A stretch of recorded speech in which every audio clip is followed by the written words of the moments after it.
What's going on, everyone? Welcome back to the channel. If you're new to the channel, my name is AkeemHaynes. I'm a two-time Olympian, Olympic bronze medalist, author, motivational speaker, and sports commentator. On my channel, we talk boxing, MMA, track and field, and of course, motivation and encouraging content. If this is something that you enjoy, then I hope that you subscribe to the channel. Now, let's get into the video. Mairis Briedis versus Jai Opetaia. What do we think about this one, right? The Latvian Briedis is traveling all the way down to Australia, right? Briedis is coming into this fight with a 28-1 record, and the only loss coming from his bout with Alexander Usyk, right? And that was a close fight. So he's got experience there, right? He's a champion. Now, when I first heard of Mairis Briedis, I got to admit, I didn't believe all the hype I was hearing about him. I just needed to see more of him.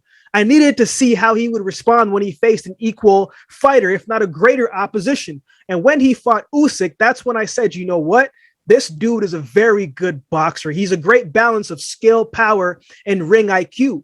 While he is a big fighter, he's not going to brawl his way into openings. He's going to set it up, bide his time, and find the right openings and expose that as the fight wears on. Briedis grew on me. He's got good pop in the right hand. He's a good body puncher. He throws very good combinations. He might hit you with a body shot followed by an uppercut and more body shots. He's a very precise puncher. And when he hits you, you definitely feel it. He doesn't have light hands. He swarms you when he feels like he's got the advantage. One thing about Briedis is he has a good balance of being a boxer and being a puncher, right? He's kind of in the middle to me, from my perspective. And that's part of the qualities that make him so good. He's one of those switch hitters where he can flip on the switch and flip it off. And when you're a thinker, you know when to attack and you know when you might be in trouble and you know when you have to wait and bide your time. This is a fighter that can do all of that. He can fight from the inside. He can fight from the outside. He's very talented, very well balanced. He's a very multi-dimensional fighter. So he can do a lot of different things really well inside the ring. I'd like to see him be more active in the ring, though. That could play a part too, because he is 37 and this is his first fight since last October, right? So we just have to take those things into mind. I really always want to make sure that I paint a full picture of every breakdown so we can decipher and just put everything out there as we make our best opinionated comprehension of what could happen of this fight. Now, let's talk about Jai Opetaia, right? I always got to be honest, right? I've never heard of him before. He's coming in with a perfect record of 21 wins and 17 by the way of knockout. Most of his fights have been in Australia. So quality-wise, that's up for debate, right? But as I started watching his tapes and started seeing how he moves, I must say, I'm impressed. He's got good footwork. He's got good hand speed, has a good jab, a very good body puncher, and he puts together good combinations. He's a double puncher, right? And what I mean by that is he likes to throw shots in twos. He likes to do all of that behind the jab. He seems to be a very tactical fighter as well, too. And you can see he's a thinker also. He isn't just an offensive fighter. He's equally sound defensively, mainly because of that footwork. For his size and the weight, he moves very well.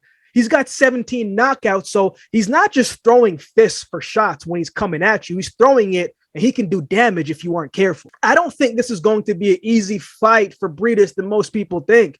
He's got some very good skills and tools to work with, right? I can see this one starting out slow, but if I'm Jai Opetaia, I'm taking the fight to Briedis. I can't wait for him to get comfortable and start walking me down and being the aggressive one and dictating the pace of this fight. I'm going to take it to him.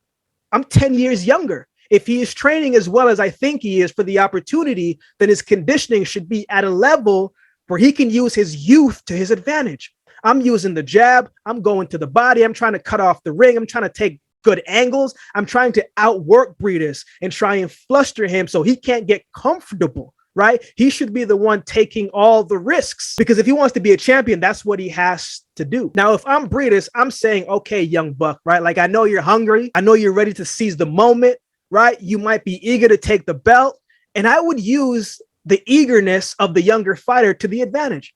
I'm setting up traps. I'm using feints to get him to react. And when he does, boom, uppercut, boom, straight right hand, boom, left body shot. But I'm not trying to take him out right away, right? I'm trying to break his spirit a little bit. I'm trying to frustrate him. And once he gets frustrated, he will start to move in desperation, take bigger risk. And then that's time that I go on the offensive attack. Briedis is a smart fighter. He will start imposing his will, his experience, and his size and strength at some point during this fight. But it isn't going to be an easy fight. I just think Jai Opetaia is going to put up more resistance than people think in this fight. But I do have Briedis winning this one, right? But it's not an easy fight. I think this one goes to the decision. But I also don't know what version of Mairis Briedis that we're going to see.